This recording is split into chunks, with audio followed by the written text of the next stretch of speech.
Hi there, good noon and welcome to another practice session. So you know that we are barely a month away, just a shade above a month away from the exam.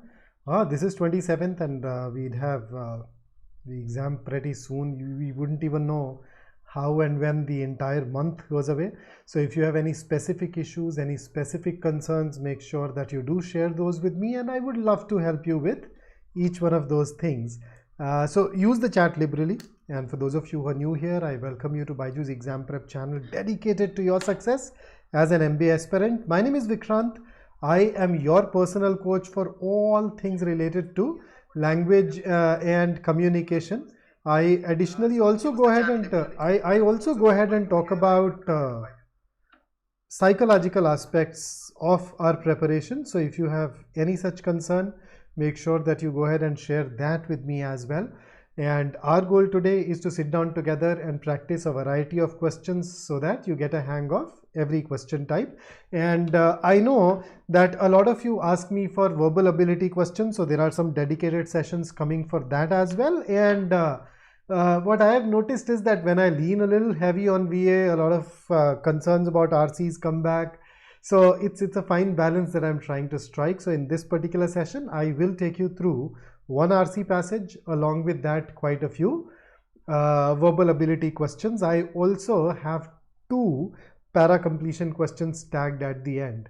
So those are the ones that we typically have had we've dealt with a fewer number of questions of para completion, so that can definitely pose a challenge for some of us, but let's hope and let's see how we go on doing that. So Anjula, good noon. Sunny, Kush, KKF, a very good noon. Kush says, sir, not consistent in VARC sectionals. Okay, this is a known issue, right? Before I deal with this issue, here is something that I want you to ponder over.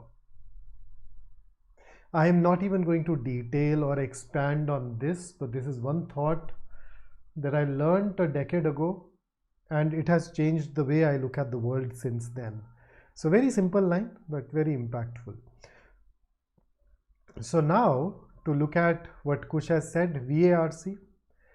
If the scores in VARC are fluctuating, then in almost all the cases, it basically means that we are using a bit too much of intuition for arriving at answers.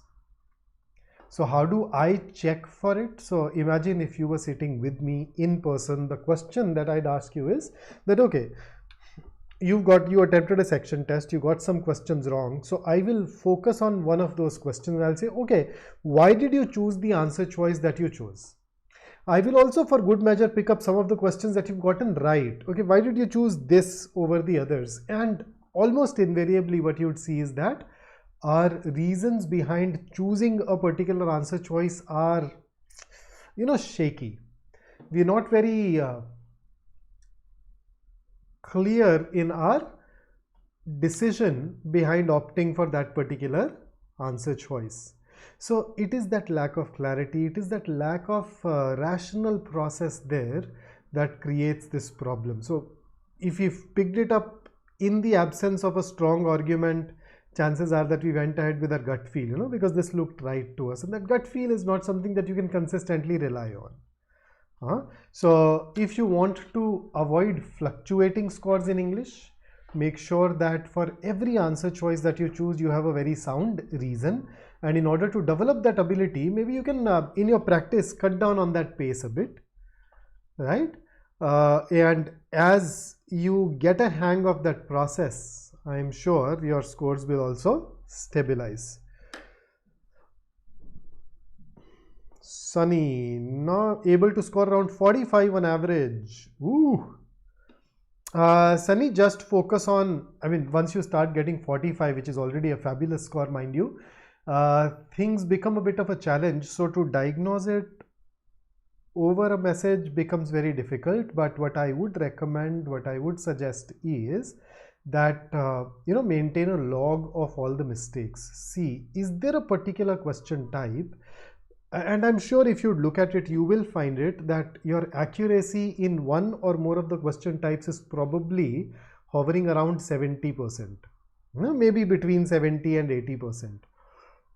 So the question type where your accuracy rate happens to be lower as compared to the other question types, that's the question type that I want you to pick up, master, so that you increase your chances of getting that particular question type right. And then let's take it up from there, and hopefully that will fix the issue for us.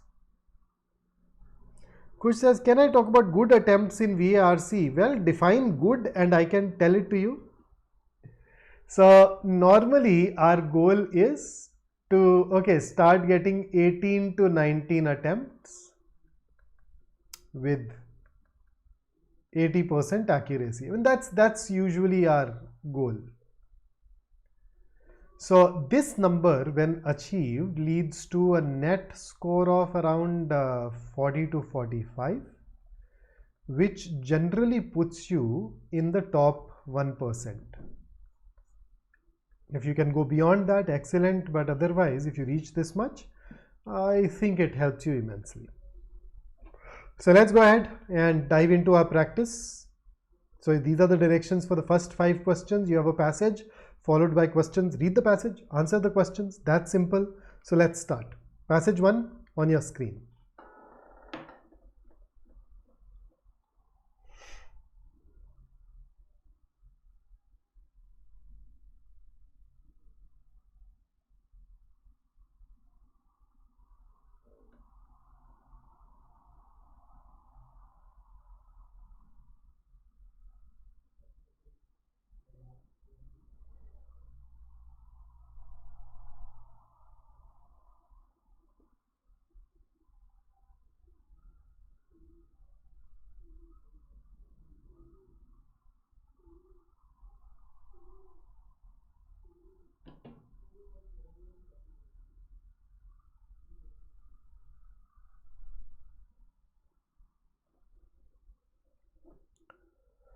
Okay, taking you over to the next paragraph.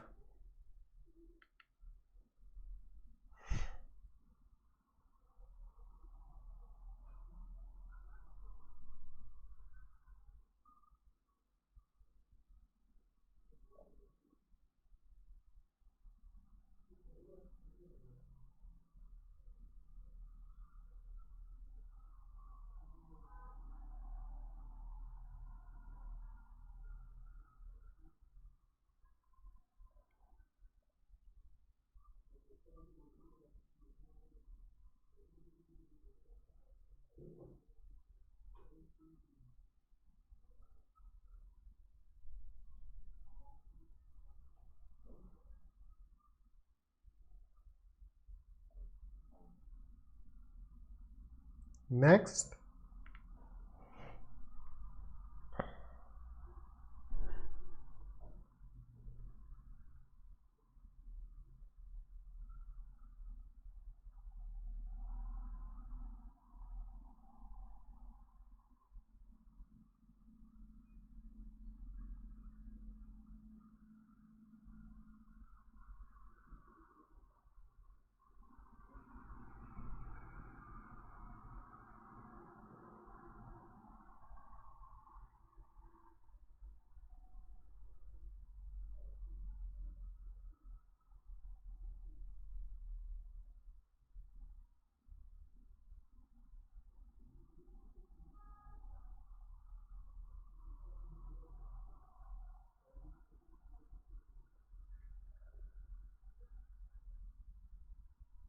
Okay, here is the next.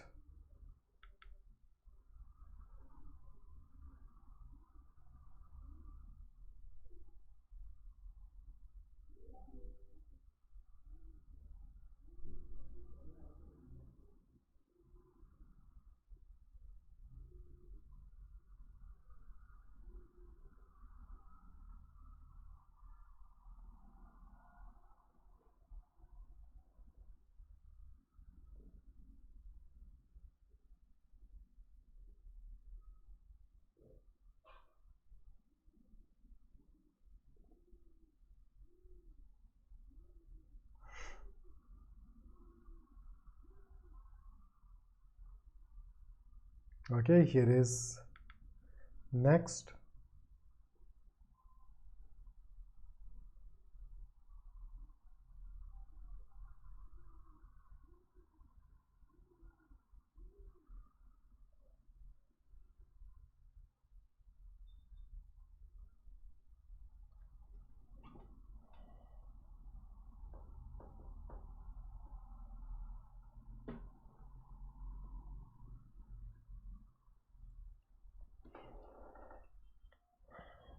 This is the last paragraph. We'd have questions afterwards.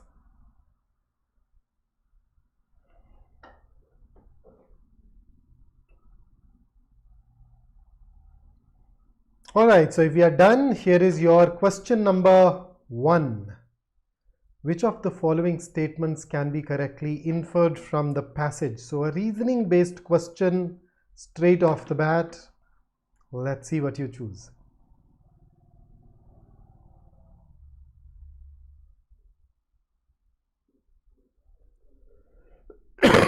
God.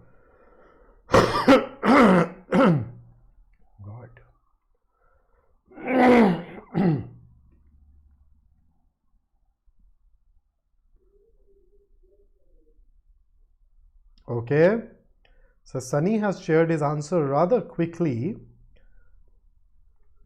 Let's see what others have to say.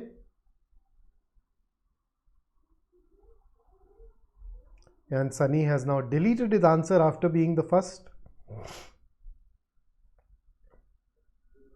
So if you look at A, the first half is true, but the second half cannot be determined. If you look at B, we have no data to arrive at the highest frequency, and therefore both A and B should be labeled. Can't say. C, on the other hand, is true. That's in fact the main one of the key ideas mentioned in the passage. Therefore, C is our answer. And with that, let's dive into our next question.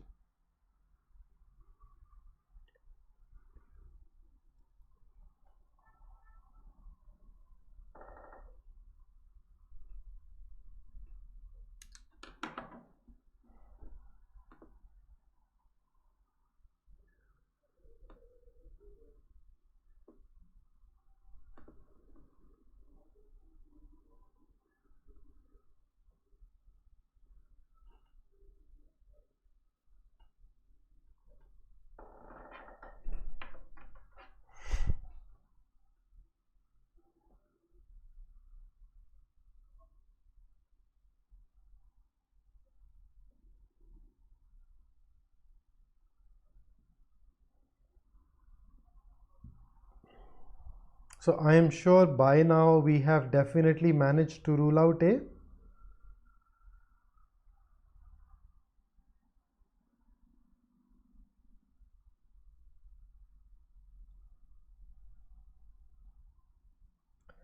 B talks about designing for as many people as possible, which will take us beyond the scope of the passage. C is true. And D is, of course, so I think all of you have chosen C, so I can skip discussion. C it is. Here is the next one.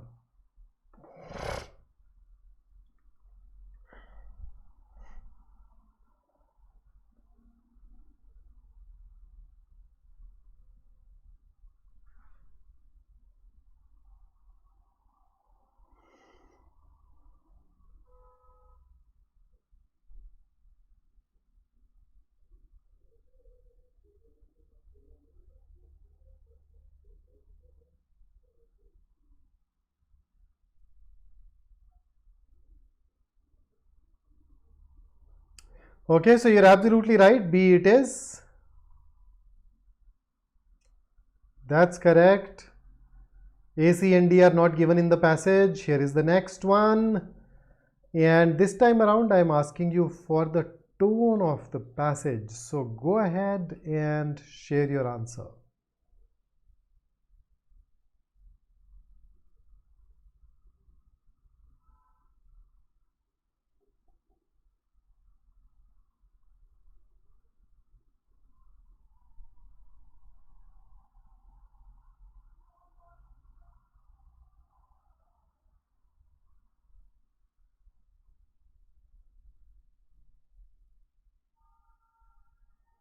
Okay, so let us see, what do we mean by speculative? When you speculate, you basically guess. But in this particular passage, whatever the author says has been backed by a lot of research. In fact, you notice there were these different references to some resources, some studies. So speculative, no. What do you understand by the word grandiose? What should the meaning of grandiose be? So if I look at grandiose, it means that something which is written in a very ornamental, flashy style. So grandiose is in a way larger than life, but there are no such words that go ahead and talk about something that is larger than life. And therefore, and it is going to be, I think for a writing, it is usually going to be a negative word, so we can rule it out. Objective, the author was neutral, right? He merely presented some information, so definitely better. What is the meaning of the word indignant? Come on, just quickly drop it down below and we will see.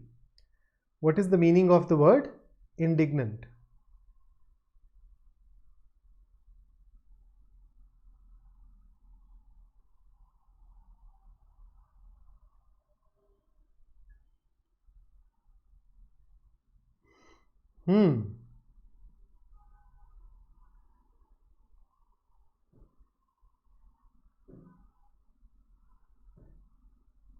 So which one guys?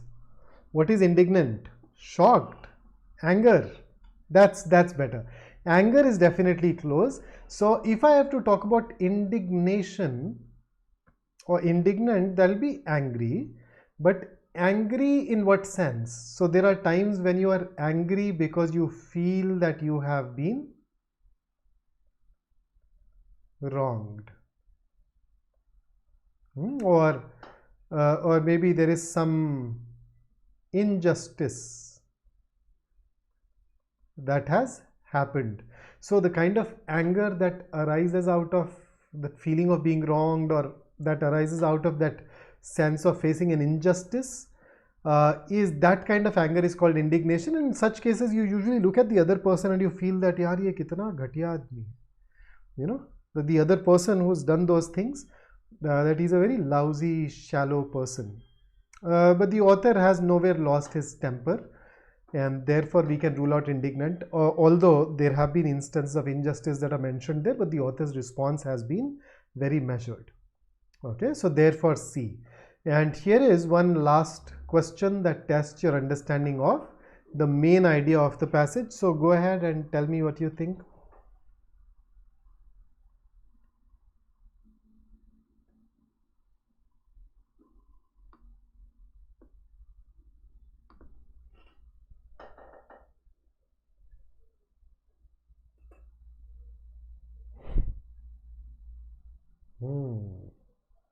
Let's see what you choose this time around.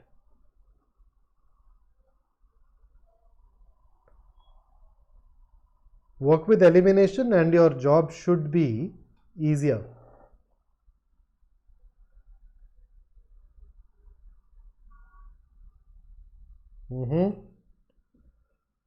Okay, Vinayak, I see that.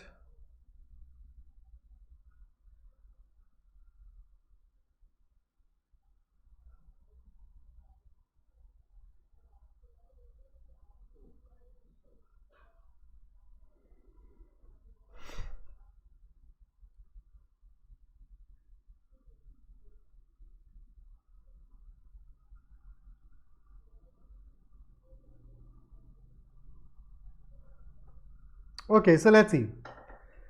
Need for ergonomics in modern times. Now you notice that the passage has not explicitly restricted itself to modern times, and the problems that have been talked about are not necessarily all modern. Moreover, it is not about just establishing the need. He has also talked about the challenges. That's where B becomes better than A. So let's rule out A. C. Does ergonomics work for the benefit of the employee? That will be a little narrow, because it does not talk about the disadvantages. So eventually it leaves you with B versus D, ergonomics versus economics, and advantages and disadvantages of ergonomics. Now when you say economics has been stated as one of the disadvantages of going with ergonomics. So it is not that these two are competing, it is just that when it comes to ergonomics, economics is one of the disadvantages. So it's not an either or situation as portrayed in the passage, and therefore D can be ruled out, and the best answer for us should be option B. So if you look at B, B contains C because it is talking about the advantages, and then it also goes ahead and talks about the disadvantages that the author has given 2 full paragraphs to. So B becomes our best answer as a result for question number 5. And with that, let's move over to our next set of questions. Here they are. So in the next 3 questions, you'd be given a paragraph followed by 4 alternate summaries. So what are we supposed to do in these questions? Of course, pick up the best summary from the given answer choices. So here is the paragraph for question number 6. Please read it, and then I'll take you over to the answer choices.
Okay, so here are the answer choices. Which one would you choose? And bonus marks for telling me why.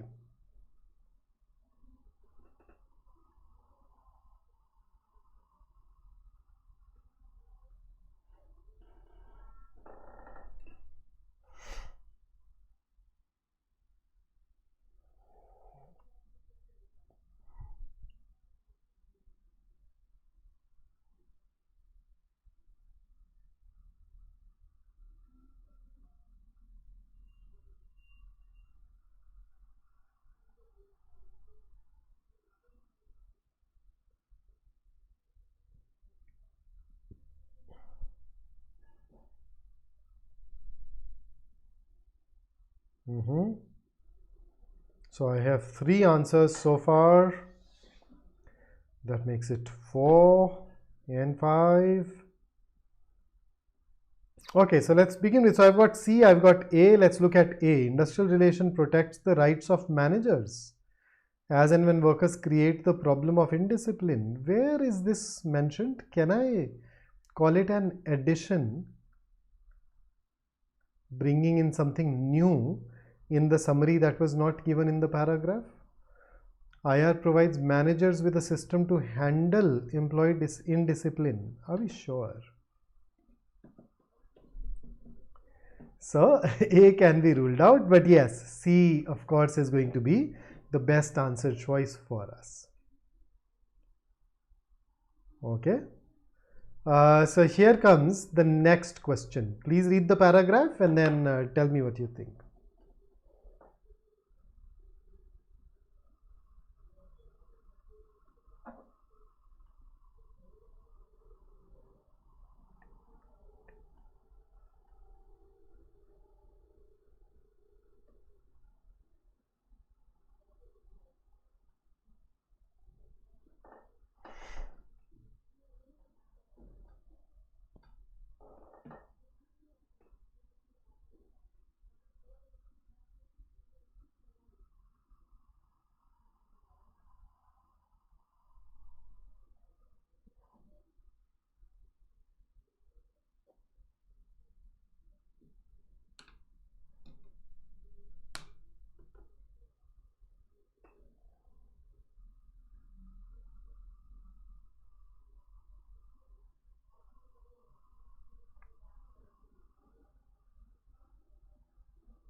Okay, so here are the options for you. Go ahead and tell me what you think.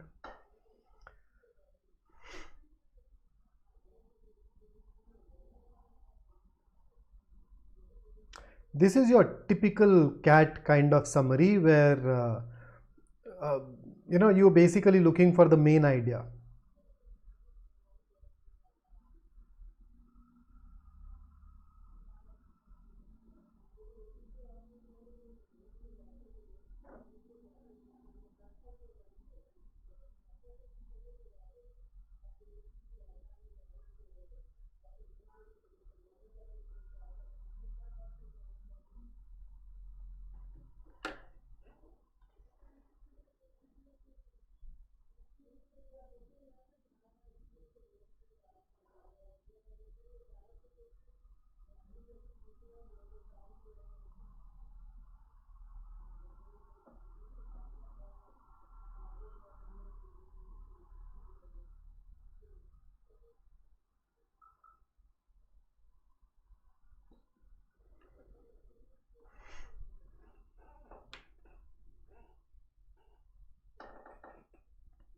Ready?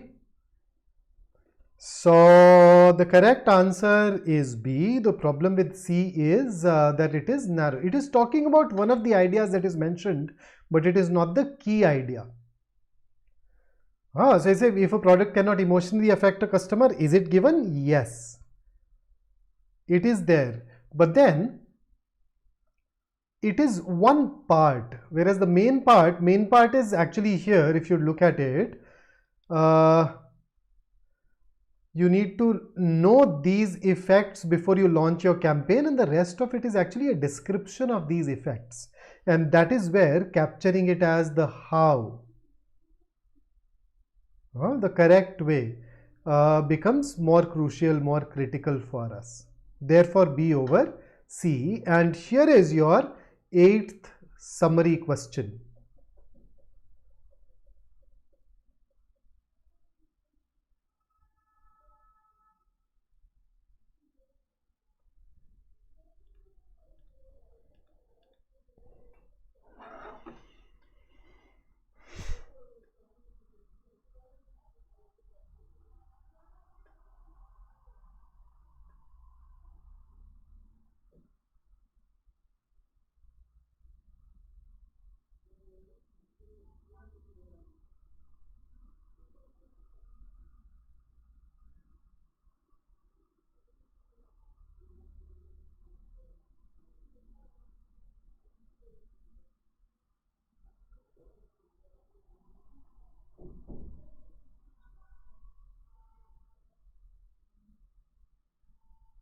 Ready? So here are the answer choices. Go ahead and tell me what you think is the best one here.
Absolutely correct. So C it is.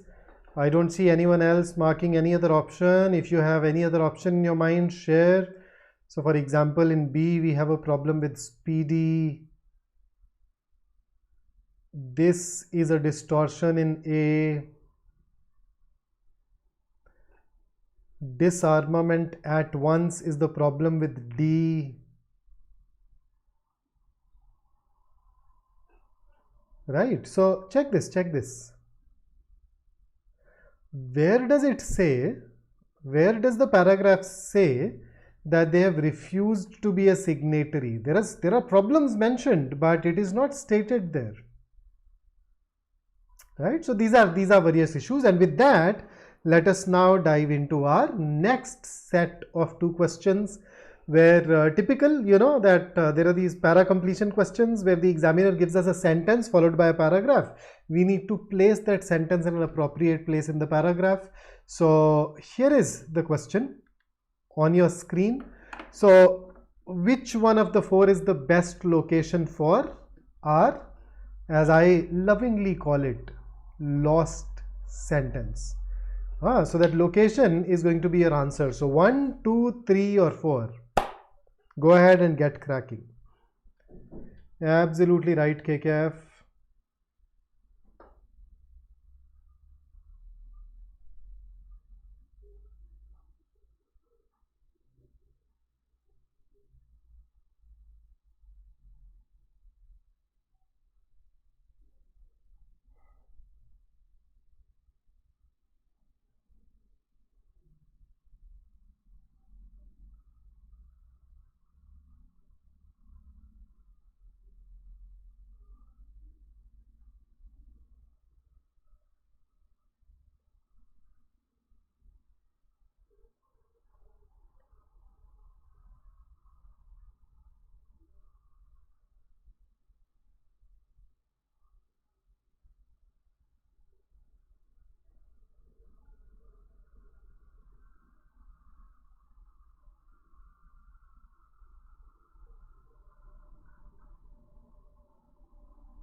Okay.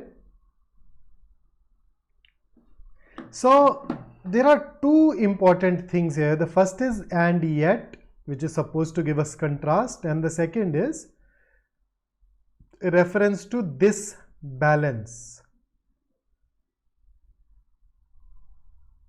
So if you put it at location 3, you won't have any reference to this balance. However, if I put it at location 4, you notice there is a sentence that talks about the right balance. So the pronoun will be justified.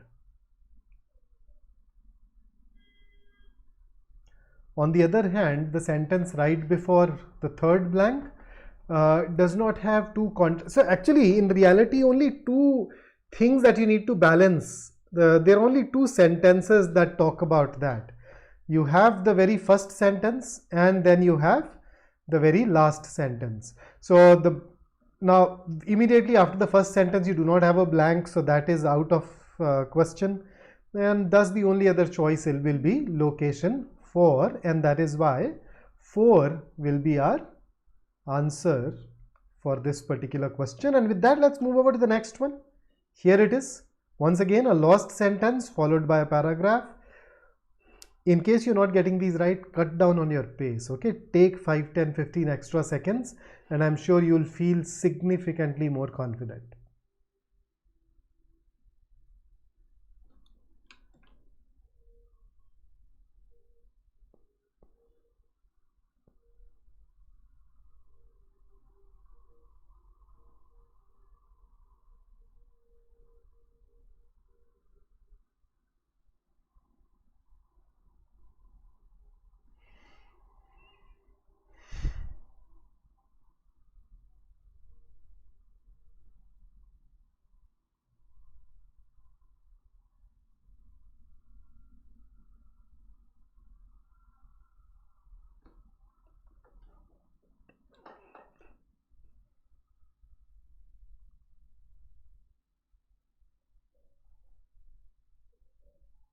Okay.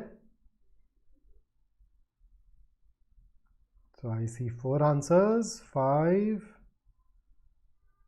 And that should do. I think yes, third, I think a language, this language. So in reality, either 2 or 3, these were the 2 contenders. And no, sorry, not 2, not even 2. Actually, language is mentioned here and here. But then I don't see a blank after that sentence, and therefore it has to be 3. Absolutely correct. And guys, if so, that's what I brought for you today. Don't forget to like the video, and that's my only ask from you. And announcing it for your benefit, the window for our last mock, last All India Open mock has opened today. So if you've not registered for it yet, please go ahead and register yourself, write the test. It will give you a very accurate indication of where you stand. And when I say very accurate, going by the data that we have from last year, the percentile that you get in our mock is usually a little less than what you would get in your actual mock. So the actual mock, you're likely to perform even better in terms of percentiles. So do write the test and see where you stand. You still have a good 30 days ahead of you to take corrective measures, right? So that's it from me. Do join us live for our crash course that happens at 7 p.m. every day on the app. You can join in for that. Besides, for more practice, you can consider enrolling for our test series, which gives you tons and tons of practice. And in case there are some areas where you're still finding trouble, you can unlock a free 3-day trial and attend those classes from our batches within those 3 days, and I'm sure that will go a long way. People who've used those classes have actually gone on to get great scores, just like some of these here, and I hope to see you in the same league next year. Right? So that's it from me. I look forward to meeting you in the next class. Until then, stay safe, stay focused, stay in touch, and have a great day ahead.